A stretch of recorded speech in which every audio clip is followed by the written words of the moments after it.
Ooh, lost my shoe. Hey y'all. Today I'm finally fixing to start working on this other side of the pole. While I still have not got the other side completely finished, I've got a lot of plants that I'm needing to get planted. So I'm going to go ahead and start on this side.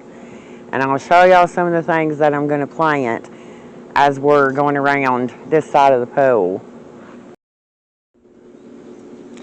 Now this is the order that I'm planning on planting these, and while I am planting the hardy hibiscus pretty close to the butterfly bushes, it'll be fine, because I want this little half circle as it's going around, because I'm planning on making a walkway here, and the table and that swing out there, they're going to stay on this side, but probably not exactly where they're at right now. They're just set over here out of the way for the moment. But anyways, I've got 3 hardy hibiscus right here, and 2 of the, kind of like the dwarf butterfly bushes, and 2, this small one here on the front. I'll just bring y'all closer. This is actually one that I rooted. I took a cutting off of it. Yeah, I believe this is the Holy Grail. I've got 2 cuttings, and I'll show y'all as we move on around, that I was able to actually propagate. And I'm not sure if they're both the Holy Grail. I think they probably are, but I'm not positive, because I did mark on the label, but it faded between, last summer and, the beginning of this summer. So, but it's grown quite a bit. And then this next one I'll actually bought from Pax Nursery. It's the Valentine Crush, which may end up, if this is the Holy Grail and that's the Valentine Crush, they're both going to have, they may both have red blooms. I know the Holy Grail does, and the Valentine Crush does too, I think. It could be a dark pink. I'll have to put a picture on the screen for that one, because I'm not positive. And I think the 2 butterfly bushes are the pinksters. Let's go take a look. Okay. It's the Pugster Pinker. And these will only get to be a 3 by 3.5. So 3 foot wide 3 foot tall and 3.5 wide. And so this will be really pretty full here. I'm going to take y'all on the other side and show y'all on the other side of the pump. I've got 2 things over there. Now we're on the other side of the pump. This is another one that I did root. Now see, that other one could be an Edge of Night. I'm just not positive. This one is a Holy Grail. It still actually has the tag in it. And you can see how pretty it is. This dark foliage, I love it. And it does bloom a humongous red flower.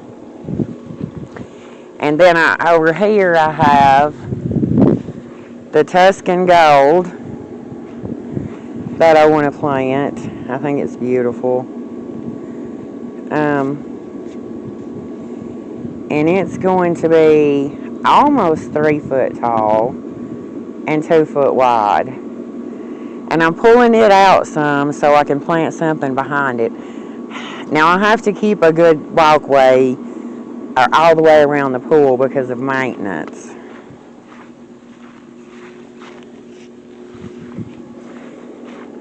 And so let's get these planted. And right now I'm not worried about the grass. I'll take care of that once I really start working on this area.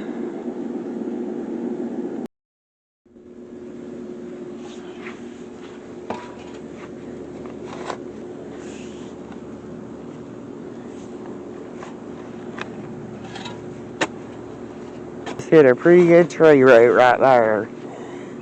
So I might have to move this over just a little.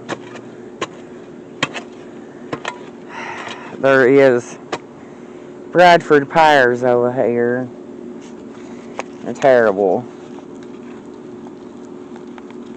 The roots are growing out the bottom of this pot. And look at that root system.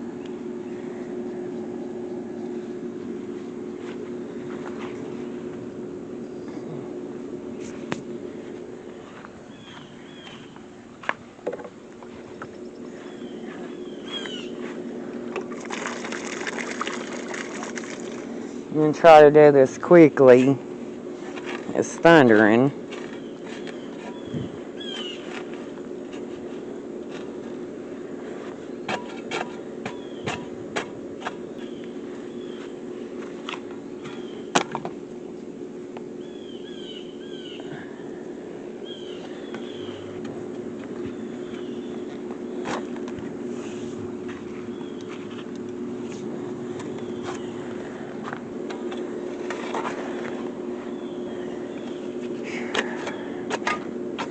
I'm excited about getting to start on this side of the pool.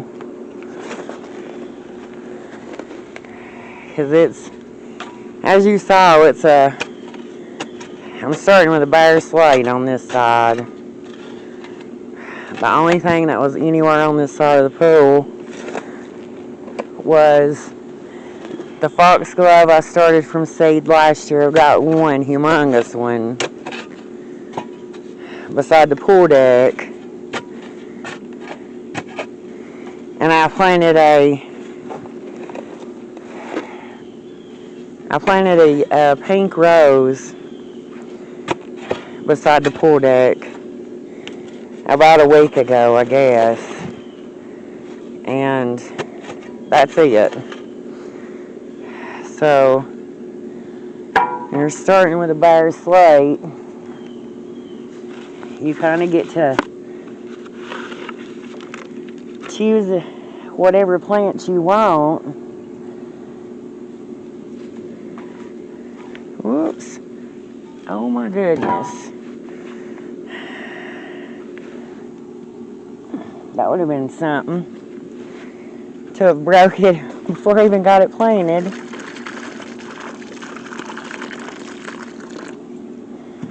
Okay. And since it is thundering, I'm probably not going to water the top of it. Right now, I'll just wait.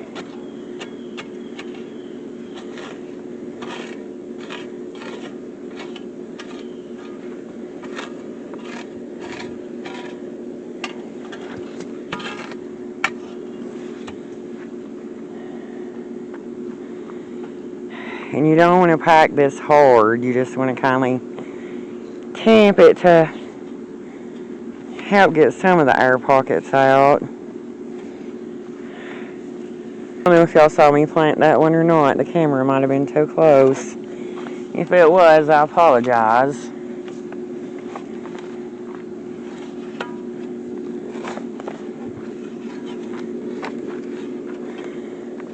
I really have enjoyed the butterfly bushes. You know, years ago, the old-timey butterfly bushes, a lot of those would like spread seed everywhere and make a mess. But these newer varieties, fortunately, don't do that. It makes the butterfly bushes so much more enjoyable when you know you're not going to have to be pulling them up all over the yard.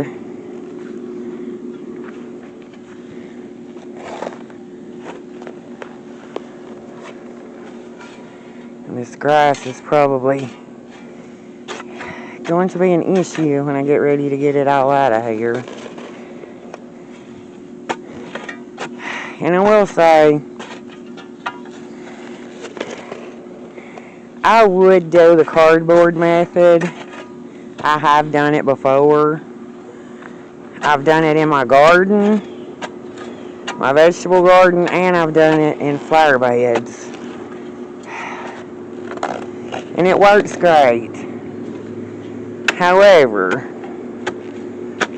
if you have a vole problem, and like, right now I'm not having an issue with them, and I may not for a couple of years, but every few years, they tend to find their way back. And when they do, you have a big, like I'll have a ton of them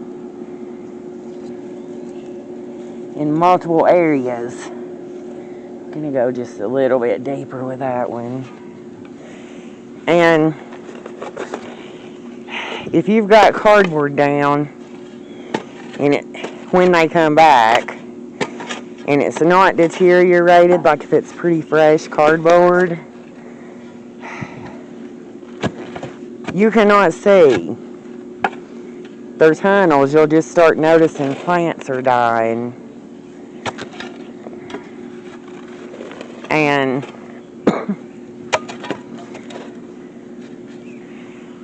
you may lose quite a few plants before you realize that there's voles eating your roots up. And so I'm going to not do the cardboard method for that reason.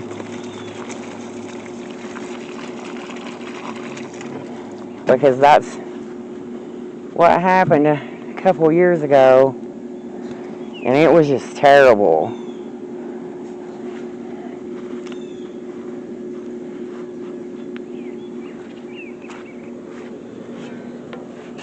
And I used Volex to get rid of them, and it works. But I don't know if it's because I'm in the woods, but they do eventually come back, and you have to do it all over again. When I plant my butterfly bushes, I leave the top part sticking up a little bit out of the ground. I do not bury them, because over the years I've lost several from planting them too deep. This is the Edge of Night hardy hibiscus, and it's beautiful. It gets 4 foot tall and 4.5 foot wide. Absolutely gorgeous.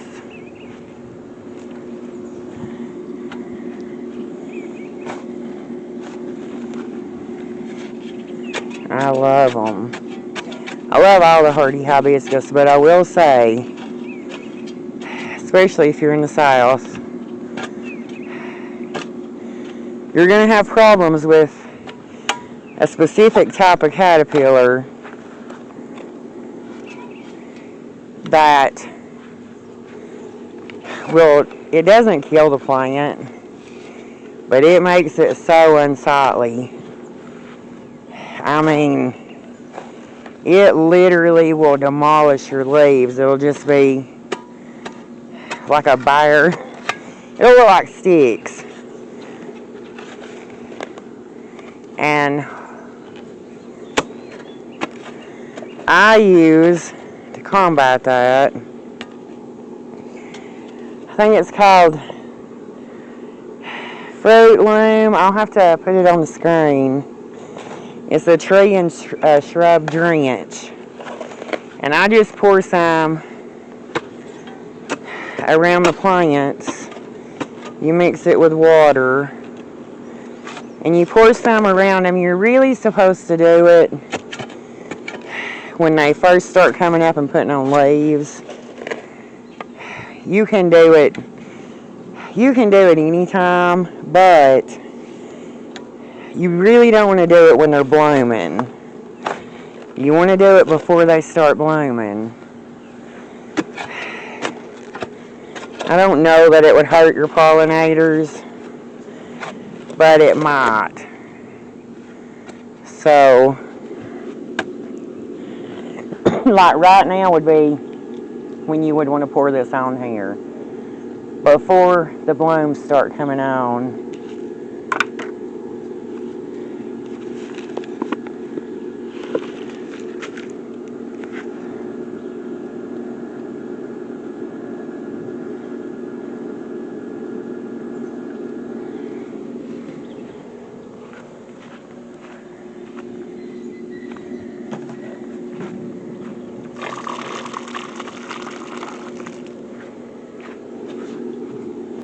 The hardy hibiscus, they're beautiful anywhere you put them,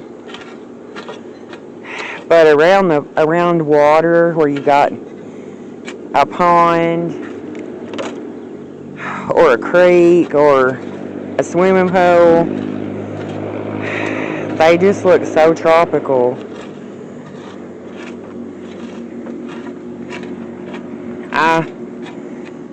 I love them around the pool on the other side because I've had them over there now for, I don't know, maybe 3 years.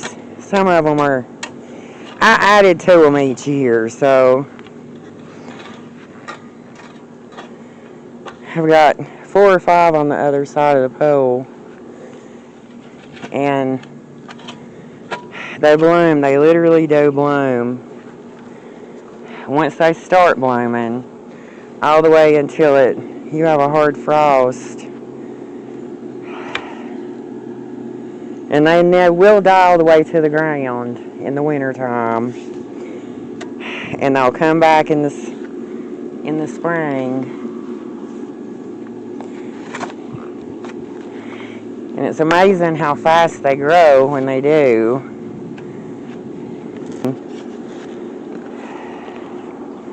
The ones on the other side that have been there for 2 or 3 years, they're probably already nearing 4 foot. It's just amazing to watch them do that. Oh, I smell it. That's another thing about these butterfly bushes. They smell so good when they're blooming. Oh.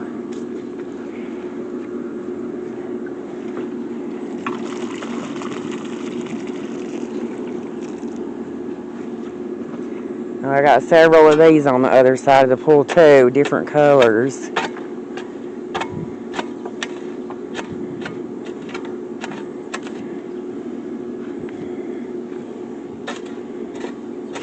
What in the world is that? That weed had a humongous root. These butterfly bushes were starting to look a little rough. They needed to be planted. Your butterfly bushes are pretty drought tolerant once they get established. But until they do, once they get this size, unless they're in a humongous pot, they are hard to keep watered. Okay, let's move to the other side and plant those other 2. I don't know if this is exactly where I had this one a while ago or not, but it's close enough. Whew, mosquitoes are getting me. Just look at this clover. Terrible.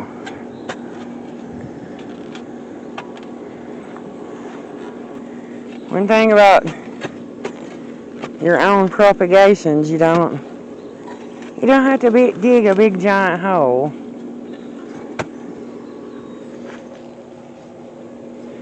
The foliage on this is I love it. Whoops. And look at that root system. It's just absolutely great. That one's a little deep. I don't think I want to go that deep with it. storm is getting closer. I'm gonna have to kick it in high gear.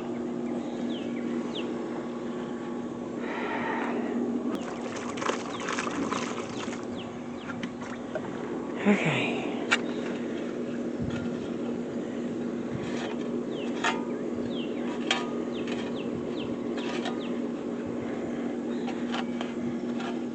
When I first planted probably the first two hardy hibiscus, I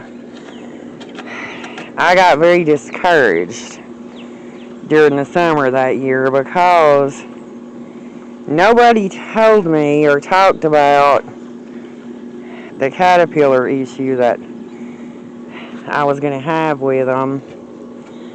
And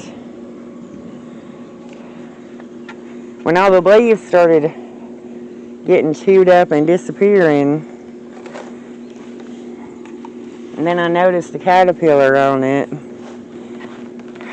I kind of struggled that first year to figure out what to do about them. And when I was I over time, I figured out that drench worked excellent for that. And when I picked up that Edgenite and that Valentine Crush the other day at Pack's Nursery, the lady there was talking about how she had 4 or 5 or a few. She had a few in her yard, she said, and she had the same issue because I didn't mention it. She just started talking about it on her own, and she was going to tell me how to combat that issue by using that tree drench. And I was like, yeah, I know, I discovered that a year or two ago. And I said, because I'll be honest with y'all, without that, I was not, well, when I was struggling to keep leaves on them, I was thinking these are not worth the trouble. But once I got that figured out, they're definitely worth the trouble.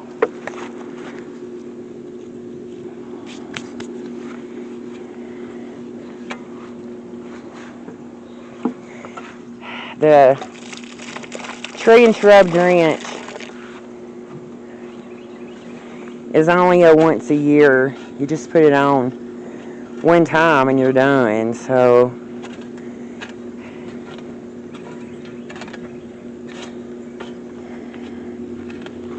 I think I'm going to enjoy this Tuscan Gold too.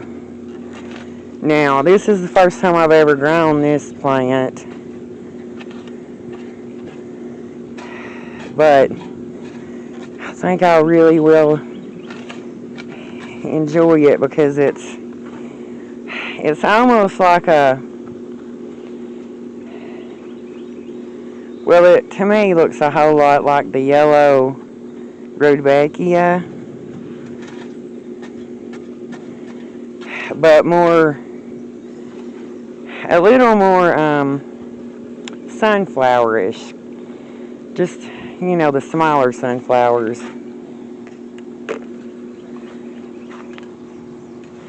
Except it's a perennial, so it'll come back every year. I did go ahead and pour some around the top of this one.